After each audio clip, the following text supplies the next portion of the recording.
दोस्तों, आज की हमारी कहानी सलिन और आरोशी के नाम। जब से मेरी शादी हुई है एक ही बात सोचती रहती हूँ। एक ही औरत मेरे सर पर सवार रहती है और वो है मेरी सौतन। हाँ, क्योंकि मैंने जिस आदमी से शादी की है ये उसकी दूसरी शादी है। कानूनी तौर पर तो उसकी एक ही पत्नी थी, लेकिन मेरे साथ उसने रीति रिवाजों के हिसाब से शादी की थी। रीति रिवाज के अनुसार मैं उसकी पत्नी थी, लेकिन कानूनी रूप से मैं उसकी पत्नी नहीं थी, क्योंकि उसने हमारी शादी रजिस्टर नहीं करवाई थी। और इसके पीछे एक बहुत बड़ी वजह थी। मेरी सौतन, जो कि एक बहुत ही हसीन औरत थी, फिर भी उसने मुझ जैसी काली और आम सी शक्ल सूरत की लड़की से अपने पति की शादी करवाई। न केवल शादी करवाई बल्कि जिद करके शादी करवाई थी कि तुम इसी औरत से शादी करोगे, क्योंकि मेरे पास कुछ ऐसा था जो मेरी सौतन के पास नहीं था, और वो था, मेरा नाम आरोशी है। मैं, मेरी 2 बहनें और 2 कजन हम एक ही घर में रहते थे। वे दोनों मेरी चाची की बेटियां थीं। हमारे घर में कोई मर्द नहीं था, सिर्फ मेरा एक मंगेतर था। मेरी माँ उसी को इस घर का मर्द कहती थी। वैसे तो वो दूसरे शहर में होता था और वहाँ पर पैसे कमाता था, लेकिन मेरी माँ कहती वही तो मर्द है, घर में तो हम सिर्फ औरतें ही होती हैं, इसलिए हम खुद ही अपने लिए कमाते थे। गरीबी ने कुछ भी पढ़ने नहीं दिया, सो बस लोगों की शादी में गाने बजाने का काम करते थे। कोई हमें डोम कहता तो कोई मीरासी, पर हम तो दूसरों की खुशियों में खुश होने वाले लोग थे, और यही हमारे लिए रोजी रोटी भी थी। एक दिन हम ऐसे ही एक शादी में थे और अपना काम कर रहे थे कि बारात के साथ आया एक लड़का लगातार मुझे घूर रहा था। वो शक्ल से ही मुझे बदमाश टाइप का लड़का लग रहा था। हमारा काम वहाँ पर ख़त्म हुआ तो हम जाने लगे, पर जैसे ही मैं उस लड़के के पास से गुजरी उसने मेरा बाजू जोर से पकड़ लिया। पहले तो उसने मेरे गाने की तारीफ़ की और फिर मेरी सूरत की, और फिर अचानक कहने लगा, मेरे साथ चलो। मैंने एक झटके से उससे अपना हाथ छुड़ाया था। मैंने कहा, हम लोग गरीब जरूर हैं, पर अपनी इज्जत का पास है हमें। हम यहाँ अपनी रोजी रोटी कमाने आते हैं, पर लगता है तुमने मुझे कुछ और ही समझ लिया है। मैं बहुत गुस्से से बोली थी। वो मेरी बात पर जोर से हंसने लगा और कहने लगा, तुम्हारे जैसे लोगों की क्या इज्जत होती है ये मैं अच्छी तरह समझता हूँ। सीधे मेरे साथ चलो। मुझे पता है इस तरह नखरे दिखाकर तुम अपने भाव बढ़ाना चाहती हो। अच्छा चलो, कोई बात नहीं, तुम्हारे भाव भी बढ़ा देता हूँ। राजी से चलो तो फ़ायदा होगा, नहीं तो उठाकर ले जाऊँगा। मैंने उसकी इस बात पर एक थप्पड़ उसे दे मारा था। वो बहुत गुस्सा हो गया। गुस्से के मारे उसका चेहरा तमतमाने लगा था। एक हाथ अपने थप्पड़ लगे गाल पर रखे हुए था और अपनी आग बरसाती निगाहों से मुझे घूर रहा था। मैंने गुस्से में आकर उसे थप्पड़ तो मार दिया था, लेकिन अब मैं बहुत ज़्यादा डर गई थी, क्योंकि हम जैसे गरीब लोगों का कौन सहारा होता है। अगर इस तरह के बिगड़े अमीर ज़्यादा हमारे पीछे पड़ जाएं तो हमारी ज़िंदगी नर्क हो जाती है। मैं अब अपने किए पर पछताने लगी थी। सोचने लगी कि चुपचाप उसके पास से गुजर जाती, बात को बढ़ावा न देती तो ज़्यादा अच्छा था। लेकिन अब जो हो चुका था सो हो चुका था। मैं वहाँ से जाने लगी कि जल्द से जल्द यहाँ से निकल जाती हूँ। ये लड़का कौन सा मेरा पता ठिकाना जानता है जो मुझ तक पहुँच जाएगा, लेकिन वो भी शायद अपना बदला लेने के मूड में था। गुस्से से मेरी तरफ बढ़ा और फिर उसने मुझे अपनी गाड़ी की तरफ घसीटना शुरू कर दिया। मेरी दोस्त मेरी तरफ बढ़ी और कहने लगी, इसको छोड़ो, ये मेरी होने वाली भाभी है। उसने मेरी दोस्त को भी धक्का दिया और मुझे वहाँ से घसीटते हुए अपनी गाड़ी में डाल कर ले गया। वो बदनीयत व्यक्ति मुझे अपने घर ले गया था और अपने कमरे की तरफ ले जा रहा था। मैं बहुत ज़्यादा घबरा गई थी, चिल्ला रही थी, रो रही थी, मदद के लिए आहो पुकार कर रही थी, लेकिन शायद उसके अलावा इस घर में कोई और मौजूद नहीं था। मैंने जब ज़्यादा ही शोर मचाया तो उसने मुझे एक जोरदार थप्पड़ दे मारा, इतनी ज़ोर से कि मैं लड़खड़ाकर नीचे फर्श पर गिरी थी। कहने लगा, जितना चीखना है चिल्लाना है चिल्ला लो, तुम्हारी चीखों पुकार सुनने वाला कोई भी नहीं है। आज मैं तुम्हारे साथ वो करूँगा कि तुम्हें खुद अपने आप से ही शर्म महसूस होगी।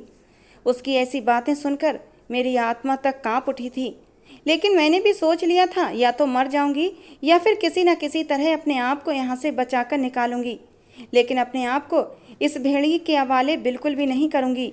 अब जो करना था मुझे ही करना था। और अचानक ही मेरी नज़र एक भारी गुलदस्ते पर पड़ी थी। मैंने उसके पास से गुजरते हुए वो गुलदस्ता उठाया और उस व्यक्ति के सिर पर दे मारा। इससे पहले कि वो संभलता मैं वहाँ से भाग गई थी।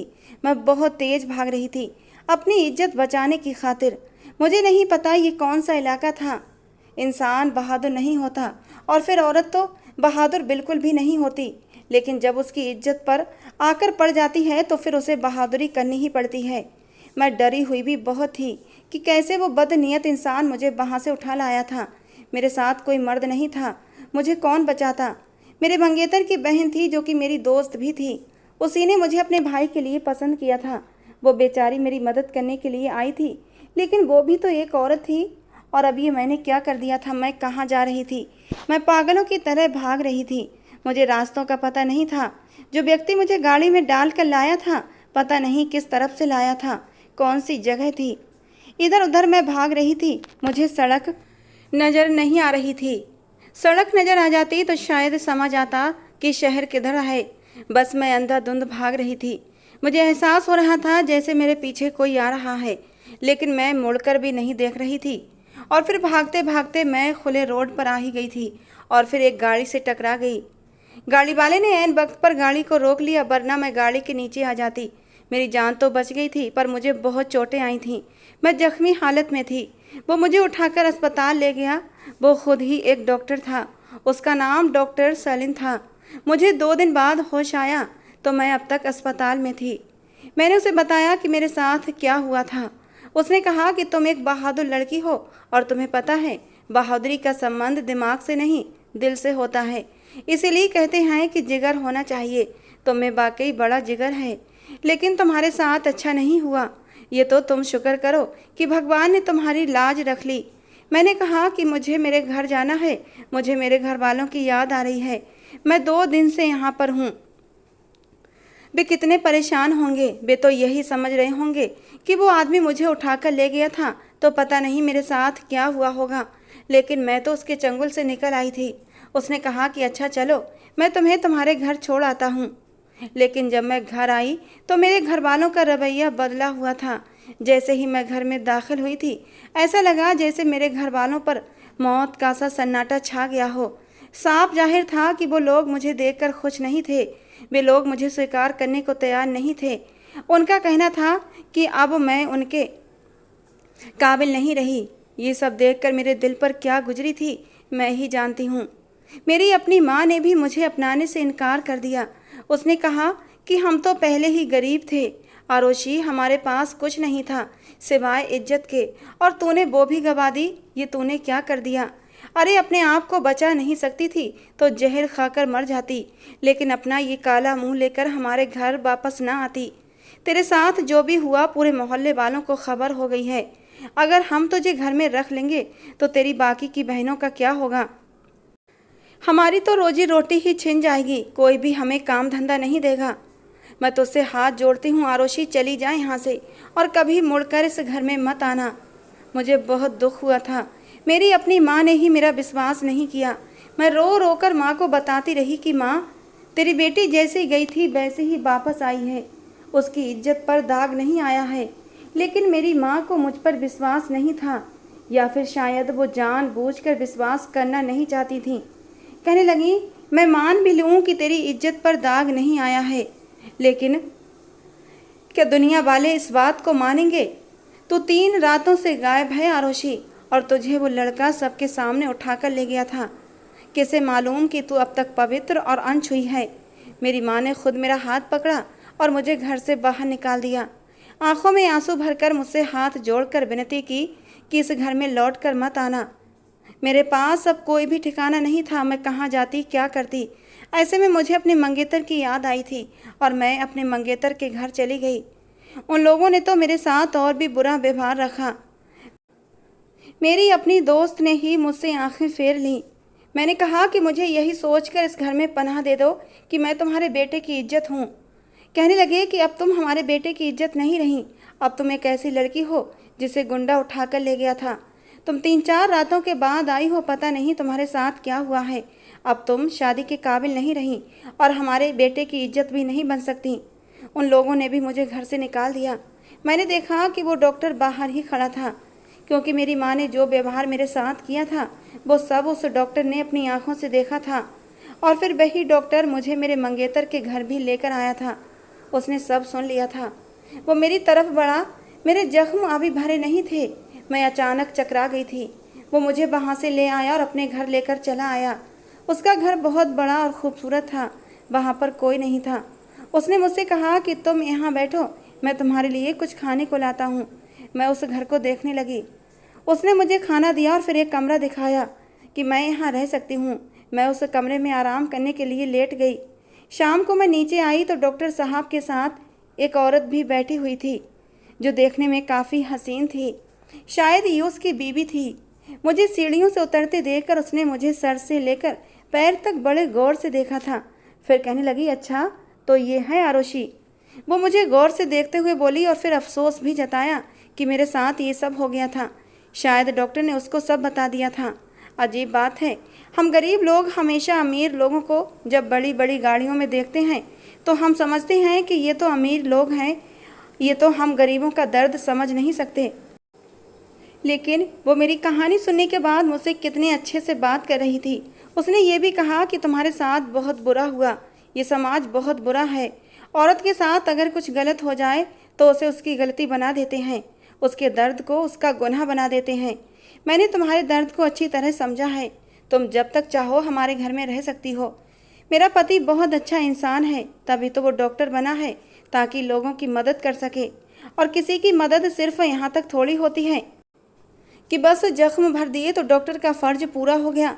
क्योंकि वो अगर एक डॉक्टर है तो एक इंसान भी तो है, उसे इंसानियत का फ़र्ज भी तो निभाना है। कितनी अच्छी बातें करती थी डॉक्टर साहब की पत्नी। डॉक्टर की पत्नी का नाम नेहा था। उसने मुझे अपने पास बुला लिया और अपने पास बिठाकर मेरा सर सहलाते हुए मुझे समझाने लगी कि आरुषि, मैं तुम्हारे दर्द को समझ सकती हूँ, लेकिन मेरी भी मजबूरी समझो। तुम इस तरह मेरे घर में नहीं रह सकती। तुम जवान हो और यूँ जवान लड़की को मैं अपने घर में नहीं रख सकती। तुम मेरी बात का गलत मतलब मत निकालना। मैं उसकी बातों का मतलब समझकर रोहासी हो गई थी। मेरा कोई भी ठिकाना नहीं था। मैं कहाँ जाती? मैंने नेहा जी के सामने हाथ जोड़ दिए। मैंने कहा, मैं आपके घर का सारा काम कर दिया करूँगी, लेकिन मुझे इस घर से जाने के लिए मत कहो। मैं कहाँ जाऊँगी? आपको तो पता है समाज में कैसे कैसे भेड़िए बसते हैं। अकेली औरत को देखकर नोच खाने के लिए तैयार बैठे रहते हैं। शायद वो एक औरत थी और मेरे दर्द को समझ भी गई थी। मेरे जुड़े हुए हाथों को थाम कर कहने लगी, आरुषि, तुम चिंता मत करो, मैं तुम्हें यूँ बेसहारा नहीं छोड़ूंगी। लेकिन मैं तुम्हें बिना किसी रिश्ते के इस घर में भी नहीं रख सकती। लेकिन अगर तुम मेरे घर में रहना चाहती हो तो तुम्हें एक काम करना होगा, और वो ये है कि तुम्हें मेरे पति से शादी करनी होगी। उस औरत की बात सुनकर तो मैं हक्का बक्का उसका मुंह देखने लगी थी। भला कोई औरत इतना बड़ा फैसला यूं अचानक कैसे ले सकती है? कैसे वो अपने पति को बांट सकती है? मुझे हैरान होते देखकर नेहा जी कहने लगी, देखो, अगर तुम बिना किसी रिश्ते के मेरे घर पर रहोगी तो लोग तुम्हारे कैरेक्टर के साथ साथ मेरे पति पर भी उंगलियां उठाएंगे। लेकिन जब तुम मेरे पति की पत्नी बनकर रहोगी तो तुम पर कोई उंगली नहीं उठेगी। उन्होंने मुझे समझाया कि कानूनी तौर पर तो तुम पत्नी नहीं बनोगी, लेकिन तुम्हारे साथ पूरे रीति रिवाजों के हिसाब से शादी हो जाएगी। जब वो तुम्हारी मांग में सिंदूर भर देगा तो वो तुम्हारा पति बन जाएगा, तुम्हारे गले में मंगलसूत्र पहनाएगा, जिससे तुम उसकी जिम्मेदारी बन जाओगी और इस रिश्ते से तुम इस घर में रह सकती हो। वरना मेरी बात का बुरा मत मानना, अगर तुम बिना रिश्ते के इस घर में रहीं तो फिर हम तुम्हारी मदद नहीं कर पाएंगे। तुम्हें यहाँ से जाना होगा। तुम जवान हो, खूबसूरत हो, पढ़ी लिखी नहीं हो। तुम्हें सिर्फ गाना बजाना और नाचने गाने के अलावा कोई काम नहीं आता, और फिर तुम्हारे इस काम को लोग ख़ानदानी काम नहीं समझते हैं। तो तुम कहाँ जा सकती हो ये तुम अच्छी तरह समझ रही हो ना। मैंने दिल में सोचा कि हाँ, मेरे जैसी लड़कियों का अंजाम सिर्फ वेश्यालय ही रह जाता है। वो मेरी मदद कर रही थी और बहुत आगे जाके कर रही थी। इतनी मदद तो कोई भी नहीं करता। लेकिन जैसे बुरा इंसान बहुत ज़्यादा बुरा होता है, वैसे ही कभी कभी अच्छा इंसान भी बहुत ज़्यादा अच्छा होता है, और हम हैरान रह जाते हैं कि वो इतना अच्छा कैसे है। मैं बहुत खुश थी, और फिर एक हफ्ते के अंदर हम लोग मंदिर में चले गए और पुजारी जी को सब कुछ बता दिया। उन्होंने कहा कि बिल्कुल शादी हो सकती है, और फिर यूँ मेरी सलीन के साथ शादी कर दी गई। अब मैं और नेहा दोनों उसकी पत्नियां थीं और हम तीनों खुश थे। एक रात मेरी आंख एक शोर पर खुली। मैं नीचे आई तो सामने का दृश्य देखकर हैरान रह गई। नेहा जी बेहोश पड़ी थीं और सलीन उन्हें होश में लाने की कोशिश कर रहा था। मैं भी घबरा गई थी। मेरे पूछने पर उसने इतना ही बताया कि ये गिर गई थी और झटके की वजह से बेहोश हो गई है, पर उनकी हालत बहुत बुरी थी। उन्हें एम्बुलेंस में डालकर अस्पताल ले जाया गया और मुझे साथ जाने से रोक दिया गया। मैं काफ़ी देर परेशान होती रही। वो अगले दिन घर आ गई थीं और अब काफ़ी बेहतर लग रही थीं। कुछ दिन बाद हम एक होटल गए। सलीन की कॉल आई तो वो बाहर चला गया। मैं नेहा जी से कुछ पूछने लगी कि आप एक बात तो बताइए, आप इतनी खूबसूरत हैं, आपके पास सब कुछ है, इतना अच्छा हमसफ़र है, देखा था मैंने, वो कैसे आपके लिए परेशान हो रहे थे, फिर आपने कैसे इतनी आसानी से उन्हें मेरे साथ बांट लिया? क्या कोई संतान का मसला था? मैंने बहुत एहतियात से सवाल किया था। वो 2 पल सोच में पड़ गई, फिर बोली, नहीं, संतान की कोई प्रॉब्लम नहीं थी, बस मैं ऐसा सोचती हूँ कि समाज में अगर कोई मजबूर बेसहारा औरत है तो उसे सहारा देना चाहिए, और ये तो पुण्य का काम है, और तुम्हें भी तो पनाह की ज़रूरत थी। उसने बहुत प्यार से मुझे समझाया था। मेरे दिल में उनकी इज्जत और भी बढ़ गई थी। ये औरत सीधी बात सीधे तरीके से कर देती थी। वो कहती थी कि अगर किसी की मदद करने का मौका मिला है तो मदद करो, सोचो नहीं। क्या पता भगवान ने उसे आपके पास भेजा हो, और क्या पता भगवान आपसे कहे कि मैंने तुम्हारे दर पर एक मजबूर इंसान भेजा था और तुमने उसकी मदद नहीं की। फिर तुम खुद कैसे मेरे दर पर आते हो और किस हक से मुझसे मदद मांगते हो, और मैं क्यों तुम्हारी मदद करूं? हो सकता है भगवान ने तुम्हें हमारे पास इसीलिए भेजा हो कि वो देख सके कि हम तुम्हारी मदद करते हैं या नहीं, और उसके बाद हम ही उसी मुसीबत में फंस जाएं। पर इससे पहले भगवान हमें इसलिए बचा ले क्योंकि हमने तुम्हारी मदद की थी। मैं तो हैरान थी कि दुनिया में ऐसे लोग भी होते हैं जो इतनी अच्छी बातें सोचते हैं। ये अलग बात है कि सलीन का रिश्ता मेरे साथ नेहा जैसा नहीं था। वो मुझसे दूर दूर रहता था और शायद ये सब कुछ नॉर्मल भी था। उसने मुझसे नाराज़गी से नहीं बल्कि साफ शब्दों में कहा था कि ये शादी मेरी पत्नी ने मुझसे जिद करके करवाई है, मुझे थोड़ा वक्त चाहिए होगा। मैंने भी कह दिया था कि कोई मसला नहीं है, जितना वक्त चाहिए ले लीजिए। आपने पहले ही मुझ पर इतना बड़ा एहसान किया है, अब मैं अपने किसी हक के लिए आपकी तरफ नहीं देखूंगी। अगर आपका दिल करे तो मेरे पास आ सकते हैं, नहीं तो आप जैसे खुश हैं मैं भी खुश हूँ। क्या आजकल की दुनिया में ऐसे लोग होते हैं? हमारी शादी को 8 दिन हो गए थे और सलीन मेरे कमरे में नहीं आया था, लेकिन मुझे भी इस बात से कोई फ़र्क नहीं पड़ता था। मुझे तो पनाह चाहिए थी जो मुझे मिल गई थी। लेकिन एक रात नेहा खुद ही सलीन को मेरे कमरे में लेकर आई थी। कहने लगी, आरोशी, मैं ये क्या सुन रही हूँ? तुम दोनों की शादी पूरे रीति रिवाजों से हुई है, रजिस्टर नहीं हुई तो क्या हुआ? और तुम लोगों ने अभी तक पति पत्नी वाला रिश्ता नहीं बनाया है। आज मैं खुद अपने पति को तुम्हारे पास लेकर आई हूँ, दोनों अपनी ज़िंदगी की एक नई शुरुआत करो। ये कहकर उसने मुझे सलीन की तरफ धक्का दिया था और मैं सलीन के सीने से जाकर लग गई थी। मैंने शर्माकर अपनी नज़रें झुका ली थीं। नेहा कमरे से चली गई थी और फिर हमारे बीच पति पत्नी वाला रिश्ता बन गया था। उस रात मैंने जाना था कि मर्द का प्यार क्या होता है। मैं तो एक ही रात में सलीन की दीवानी हो गई थी। एक ही रात में उसने मेरे ऊपर अपनी चाहतों की बारिशें लुटा दी थीं। जी चाहता था ये रात ऐसे ही रुक जाए और मैं हमेशा सलीन की बाहों में ऐसे ही लिपटी रहूं। लेकिन वक्त का काम है, गुजरना गुजर ही जाता है। हमारी सपनों भरी रात भी गुजर गई थी और फिर सुबह हो गई थी। मैं एक दिन किचन में काम कर रही थी कि सब्जी काटते हुए मेरी उंगली कट गई और खून बहने लगा। जख्म कुछ ज़्यादा ही गहरा था, खून रुक नहीं रहा था। नेहा ने ये मंजर देखा तो वो बेफर सी गई थी। कहने लगी, तुम्हें कितनी बार कहा है कि किचन के काम मत किया करो। तुम इस घर की नौकरानी नहीं हो, पर तुम्हें तो जैसे काम करने की बीमारी है। देखो कितना खून निकल रहा है, जानती हो ना ये खून कितना कीमती है, पर तुम्हारी मोटी अकल में ये छोटी सी बात आए तब ना। वो इतनी फिक्रमंद हो गई थी कि मुझे बुरी तरह डांटने लगी। तुरंत मुझे अस्पताल भी ले गई।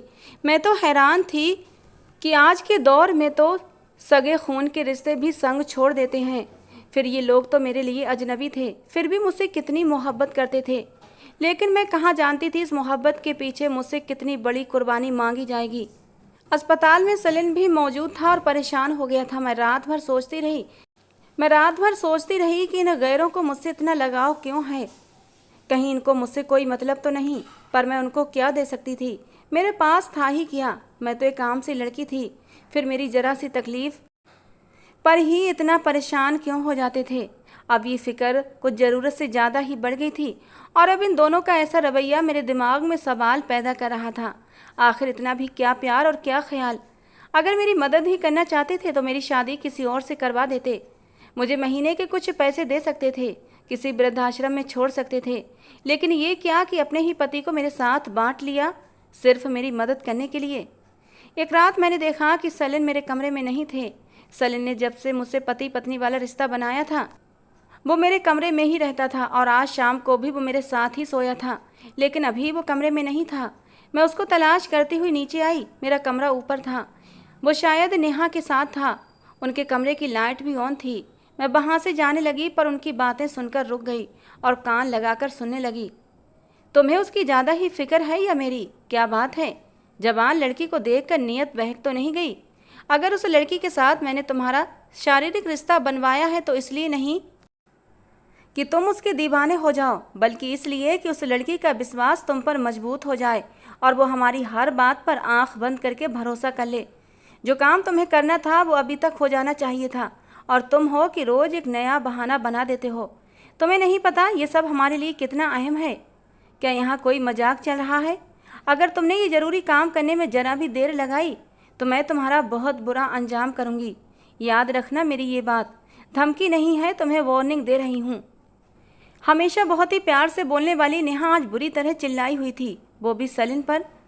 ये सब मैं जानता हूँ, पर इस सबको मैंने अकेले नहीं करना, उसको भी तो ठीक होना चाहिए। कितना बुरा एक्सीडेंट हुआ था उसका। उसकी शारीरिक हालत इस काम के लिए ठीक नहीं है, अभी भी वो ठीक नहीं हुई है। वो कहने लगी कि जल्दी करो और बस करो। मुझे समझ नहीं आ रहा था कि वो लोग किसकी बातें कर रहे थे। मैं वहाँ से उल्टे कदम लौट आई थी, पर सारी रात यही सब सोचती रही। इस बात को अभी 2 ही दिन गुजरे थे कि एक सुबह मुझे मेरी तबीयत कुछ खराब सी लगने लगी। मुझे मेरी माँ की कुछ बातें याद आने लगीं। मैं बैठी आराम कर रही थी कि सलिन मेरे कमरे में आया और कहने लगा, नेहा अपनी किसी सहेली की शादी में गई है, इसलिए मैं तुम्हें कहीं घुमाने के लिए ले जाना चाहता हूँ। मुझे भी उससे कोई ज़रूरी बात करनी थी। ये मौका अच्छा था। मैं खुशी खुशी तैयार हुई और हम दोनों घर से बाहर निकले। रास्ते में मैंने सलिन से अपनी मोहब्बत का इजहार किया और कहा कि मैं उसके साथ बहुत खुश हूँ। वो एक अच्छा इंसान भी है और एक अच्छा पति भी। पर सलिन ने मेरी बात का कोई जवाब नहीं दिया। वो कुछ परेशान भी था। आज का दिन तो मेरे लिए बहुत ख़ास था। मैं अपने पति के साथ अकेली थी। मौसम भी अच्छा था, माहौल भी था, पर वो मेरे साथ खुश नहीं था। मेरी तरफ देखते हुए उसकी आंखों में कुछ अजीब से भाव उभर रहे थे। ऐसा लग रहा था जैसे वो अपनी आंखों की नमी छिपाने की कोशिश कर रहा हो। मैंने कहा, सलीम क्या बात है, क्या परेशान हो? अचानक ही उसने मुझे अपनी बाहों में भर लिया। कहने लगा, आरोशी मुझे माफ़ कर दो। मैंने कहा, सलीम आप मुझसे माफ़ी क्यों मांग रहे हैं? बल्कि आपने तो मेरे साथ इतना सब कुछ किया है, मैं तो आपकी एहसानमंद हूँ। कहने लगा, आरोशी मैं मजबूर हूँ। अगर तुम्हें कभी लगे कि मैंने तुम्हारे साथ गलत किया है तो प्लीज़ मेरी मजबूरी को समझने की कोशिश करना। और फिर वो मेरे लिए जूस का गिलास लाया जो हमने समुद्र किनारे खड़े होकर पिया। और उसके बाद मुझे इतना याद है कि मेरा सिर चकराने लगा था। मैंने एक झटके से आंखें खोलीं तो अपने आप को इस हाल में देखकर हैरान हुई थी। वो अस्पताल का एक कमरा था और मुझे अस्पताल के ही कपड़ों में लिटाया गया था और मुझे कई मशीनों से जकड़ा गया था। वो कमरा, वो माहौल और मेरे सामने खड़ा सलिन जिस कदर संतुष्ट नज़र आ रहा था, मेरे होश उड़ गए थे। मुझे समझ नहीं आ रहा था कि मैं वहाँ क्यों हूँ, वो भी इस हालत में। मैंने एक सवाल किया और वो मुझे जवाब देकर हैरान कर गया। मैं यहाँ क्यों और कैसे हूँ, ये क्या हो रहा है? मैंने उससे पूछा था। कहने लगा, तुम्हारा एक ज़रूरी ऑपरेशन होने वाला है, उसने कहा, और वो अपने काम में व्यस्त हो गया। वो कोई औजार साफ कर रहा था। मैंने कहा, कैसा ऑपरेशन? मैं ज़ोर से चिल्लाई थी क्योंकि मैं बहुत ज़्यादा डर गई थी। कहने लगा, मैं तुम्हारे दिल का ऑपरेशन करना चाहता हूँ, उसने कहा, और मेरे बगल में लेटी मरीज के चेहरे से नकाब हटाया तो मेरे पैरों तले से ज़मीन निकल गई थी। वो कोई और नहीं बल्कि नेहा थी। मेरी सांसें तेज हुई थीं, मशीन की आवाज़ें भी तेज होने लगीं। जो वो मेरे साथ करना चाहता था, मैं उसे वो सब कुछ करने की अनुमति नहीं दे सकती थी, पर मैं उसे रोक भी कैसे सकती थी? मैंने देखा कि मेरे दोनों हाथ और पैर बंधे हुए थे। मैंने उसे विनती भरी नज़रों से देखा था कि मुझे जाने दो, लेकिन वो दया के मूड में नहीं लग रहा था। मैं बहुत ज़्यादा घबरा गई थी और फिर सलिन ये देखकर घबरा गया था क्योंकि मेरा ब्लड प्रेशर बहुत तेज़ी से बढ़ रहा था और शायद ये उसके लिए अच्छा नहीं था। वो मुझे शांत रहने को कहने लगा। मैं गुस्से से चिल्लाई थी, आखिर मेरे साथ क्या होने वाला है? कहने लगा, देखो मेरी पत्नी बीमार है, अगर जल्द ही उसका दिल नहीं बदला गया तो वो मर जाएगी और उसके लिए दिल खरीदने की मेरी हैसियत नहीं थी। और दिल मिल भी जाता तब भी मुझे ऐसे किसी इंसान का दिल और खून चाहिए था जिसका ब्लड ग्रुप क्यू पॉजिटिव हो, जो करोड़ों में से किसी एक का होता है। मैं तो उम्मीद ही हार चुका था। पर जब तुम मेरी कार से टकराई और मैं तुम्हें अस्पताल लेकर आया तो तुम्हारा खून टेस्ट हुआ था। मैं हैरान रह गया। तुम्हें हासिल करने के लिए मैंने तुमसे शादी की और आज मैं तुम्हारा दिल अपनी पत्नी को देने वाला हूँ ताकि वो जी सके। मैंने कहा, अच्छा, तो इसीलिए मेरे साथ इतने अच्छे बन रहे थे। मुझे पहले ही समझ जाना चाहिए था। अपनी पत्नी को ज़िंदगी देने के लिए मुझे यहाँ लाए हो, लेकिन फिर मेरा क्या होगा? मेरी ज़िंदगी का क्या होगा? कहने लगा, अफसोस, तुम्हें मरना होगा। सलीम ने ये बात नेहा की तरफ देखते हुए कही थी। उसके हाथों में पकड़े औजार कांप रहे थे। मैंने महसूस किया कि वो जिस कंडीशन से गुजर रहा था वो बहुत मजबूर था, लेकिन ऐसी भी क्या मजबूरी थी जो वो अपने दिल की ना सुनकर किसी के दबाव में आकर ये काम कर रहा था। मेरे पैरों से ज़मीन निकल गई थी। वो दोनों मुझे इस्तेमाल कर रहे थे, इसीलिए उनका ये व्यवहार और वो फिक्र थी। सबके पीछे उनका अपना मतलब था। मैं उनके जाल में फंस गई थी। मैं डर के मारे कांपने लगी। कहने लगा, मुझे माफ़ कर दो, पर मैं मजबूर हूँ। हो सके तो मुझे माफ़ कर देना आरुषि। सलीम ने कहा। मैंने कहा, नहीं करूँगी माफ़, और हमारा आने वाला बच्चा भी माफ़ नहीं करेगा। आज तुम दो दो जाने लेने वाले हो। हम दोनों तुम्हें कभी माफ़ नहीं करेंगे। मैंने बेबसी से रोते हुए कहा था। सलीम हैरान रह गया। कहने लगा, तुम माँ बनने वाली हो? उसने हैरान होकर पूछा। हाँ, तुम्हारे बच्चे की माँ बनने वाली हूँ। जो कुछ दिन तुमने मेरे साथ बिताए थे ये उसी का नतीजा है। उसके बाद तो तुम मुझसे दूर दूर रहते थे ना। मैंने कहा। फिर कहने लगा, तुम झूठ बोल रही हो। मैंने कहा, मैं झूठ नहीं बोल रही। ये तो तब पता चलेगा जब भगवान तुमसे सवाल करेगा और इसका हिसाब तुम्हें देना पड़ेगा। मैंने कहा और अपनी आंखें बंद कर लीं। मेरी आंख खुली तो मैं अपने कमरे में थी। मैं बिल्कुल ठीक थी। कमरे का दरवाज़ा बंद था, पर उनके झगड़ने की आवाज़ें आ रही थीं। तुम्हें उसके साथ ये नहीं करना चाहिए था। उसे इस हालत में डालना ही नहीं चाहिए था। तुमने मुझे धोखा दिया है, नेहा चिल्लाई, और इसका अंजाम बहुत बुरा होगा। तुम्हें पता है ना, तुम्हारी वो पागल बहन और बूढ़ी माँ मेरे कब्जे में है। अगर तुमने ऑपरेशन करके मेरी ज़िंदगी नहीं बचाई तो मैं तुम दोनों को और उन दोनों को भी ख़त्म कर दूंगी। नेहा की बात सुनकर सलीम कांप गया था। कहने लगा, नेहा, तो मेरी माँ और बहन को कुछ मत कहना। तुमने जैसा कहा मैंने वैसा ही किया है। शायद मैंने पिछले जन्म में कोई बुरे पाप किए थे जो मुझे तुम जैसी पत्नी मुझे इस जन्म में मिली है। देखो, 7 महीने की बात है।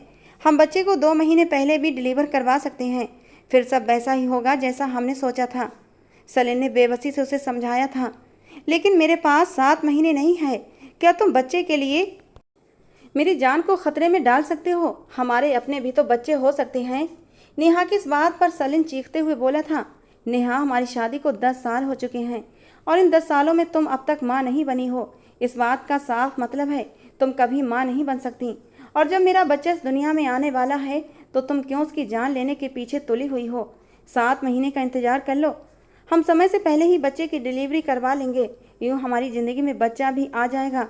शायद सलीम नेहा को टालने की कोशिश कर रहा था। मैं सोचने लगी कि अब मेरे साथ क्या होगा। ये लोग मुझसे मेरा बच्चा छीनकर मुझे मार डालेंगे। मैं बहुत डरी हुई थी। सलीम ने मुझसे माफ़ी मांगी और मुझे ये बताया कि सब कुछ ठीक है।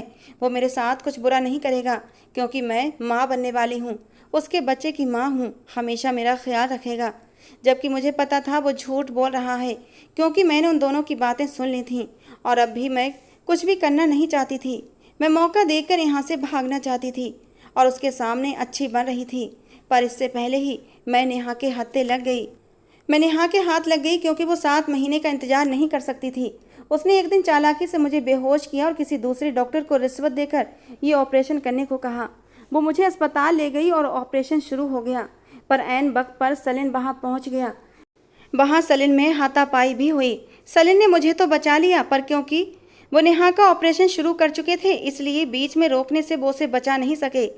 नेहा के मरने से ऐसा लगता था जैसे उसे एक नई जिंदगी मिल गई हो।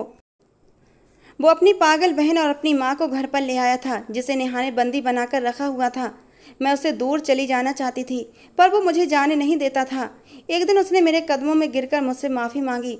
उसने कहा, नेहा हमेशा से ही बीमार रहती थी और जब उसे पता चला कि तुम्हारा दिल नेहा को लग सकता है तो पहले तो उसने मुझे प्यार से समझाया, लेकिन मैं इतना बड़ा पाप नहीं कर सकता था और एक औरत की ज़िंदगी बचाने के लिए दूसरी औरत की जान नहीं ले सकता था। और जब मैंने उसे मना कर दिया तो उसने मेरी दुखती रग पर हाथ रखा। मेरी इस दुनिया में मेरी बहन और माँ के सिवा कोई नहीं है। नेहा ने उन दोनों को ही बंदी बना लिया और मुझे ब्लैकमेल करने लगी कि अगर मैं ये काम नहीं करूँगा तो वो मेरी माँ और बहन को मार देगी। मैं मजबूर हो गया था, लेकिन देखो भगवान जो करता है अच्छा ही करता है। शायद उसके नसीब में यही लिखा था। बेचारी जीने की चाह में मर गई। उसने मुझे अपनी संतान का वास्ता भी दिया। मैंने भी अपने बच्चे की खातिर उसे माफ़ कर दिया और फिर भगवान ने हमें 2 जुड़वा बेटे दिए। सलीन को माफ़ करना आसान नहीं था, पर वो एक अच्छा पिता है, साथ ही साथ एक बहुत ही अच्छा पति भी साबित हुआ। मुझे बहुत प्यार करता है, अपने किए गए गुनाहों की माफ़ी भी मांगता रहता है और आज हमारी ज़िंदगी बहुत अच्छी गुजर रही है। तो दोस्तों, आज की हमारी कहानी थी आरोशी और सलीन के नाम। आपको कैसी लगी ज़रूर बताना। अपने नाम की स्टोरी लिखवाने के लिए आप अपने नाम मुझे कमेंट बॉक्स में देना। मिलते हैं दोस्तों अगली किसी नई कहानी के साथ।